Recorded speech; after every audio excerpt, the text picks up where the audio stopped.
Despite calls made to address infrastructure challenges in schools, pupils across the country are still using pit toilets. Last week, a 3-year-old child's body was found inside a pit latrine at a primary school in Glen Grey. Civil society lobby group Equal Education says government must be held accountable for the death of a 4-year-old girl who fell into and subsequently drowned in a pit toilet in the Eastern Cape last week.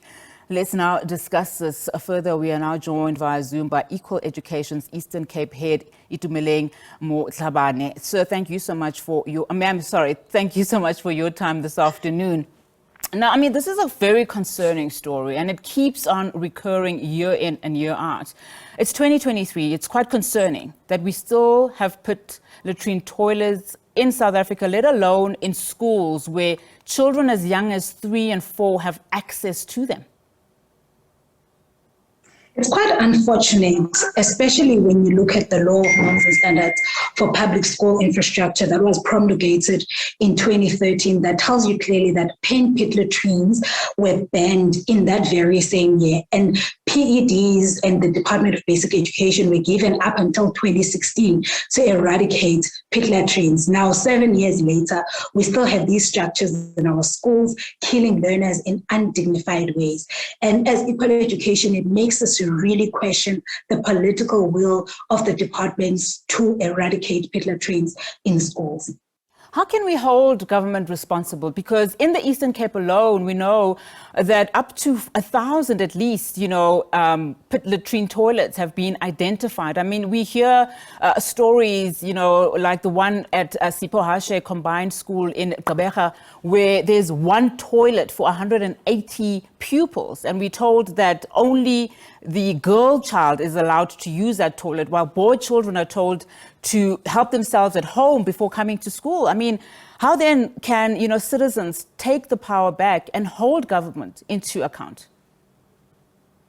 It is quite hard to advise citizens because even when you look at statistics, it is very hard to predict how big the issue is because there is a big issue of underreporting when it comes to pit latrines. Even the statistics for names that says there's 1,479 in the Eastern Cape is still unreliable when you're quoting cases like these and others that happen throughout the country. But as Equal Education, what we are trying to do is to build informed communities that understand how they can make use of the law to demand from the government what they need in schools, like dignified sanitation, proper infrastructure for learners to study in safe and dignified spaces. However, what I want to highlight is that also other state entities have a role to play in this.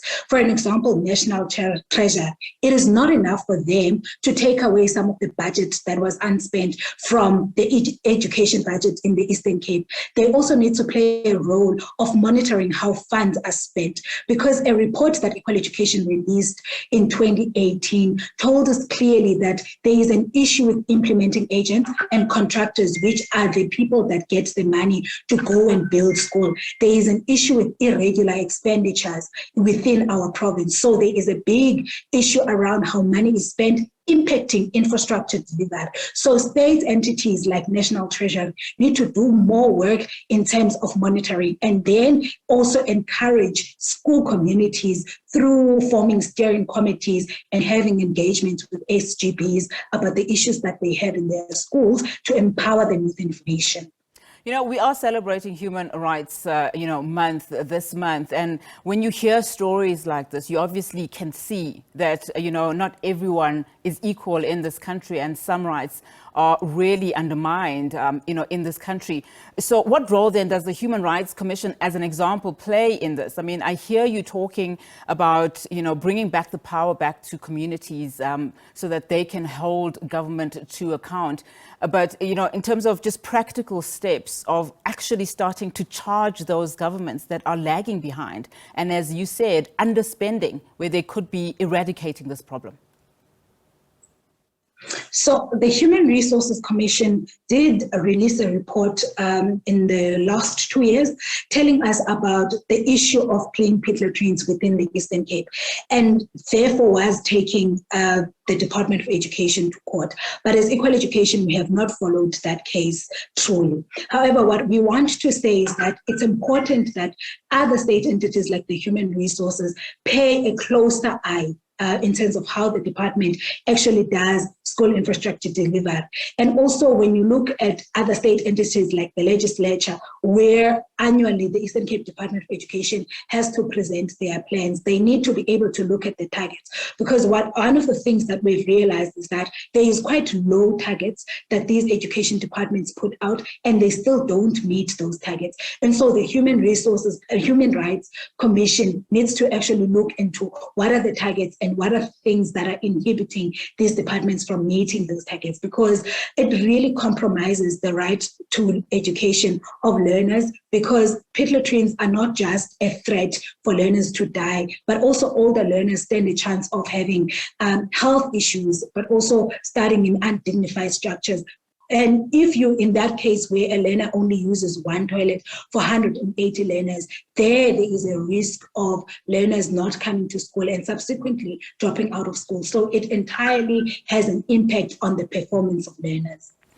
Just in terms of, the next steps, in terms of what you can do, as well as, of course, other lobby groups and other, organizations that are fighting government on this. I mean, we've got Section 27 as well. We've got the Center for Child Law. And everyone is basically saying the same thing, that these toilets are illegal and are infringing on the rights of learners as well as, the rest of South Africa. But just in terms of the next steps, is there in any way a coordinated effort to eradicate what we are hearing is about 5,000, more than 5,000, in fact, pit latrines across the country at the moment? Is there any way in which you can coordinate and fight this from a coordinated effort?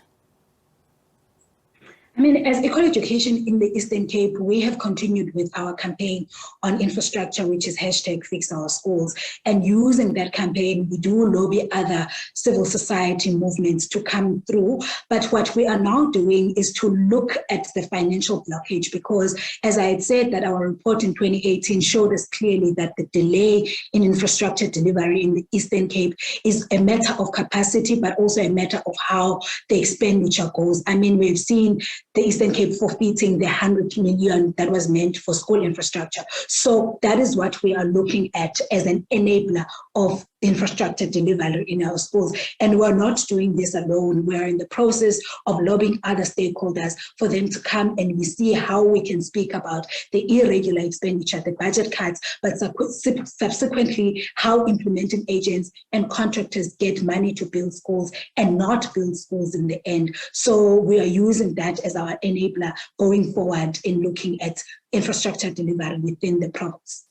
Itumeleng, thank you so much for your time this afternoon. Really do appreciate it. Itumeleng Mothlabane there, and she's Equal Education's from the Eastern Cape. In fact, I'm just reading here, the Eastern Cape has 1,473 schools with pit toilets on site, and that's over 940 schools. Unacceptable.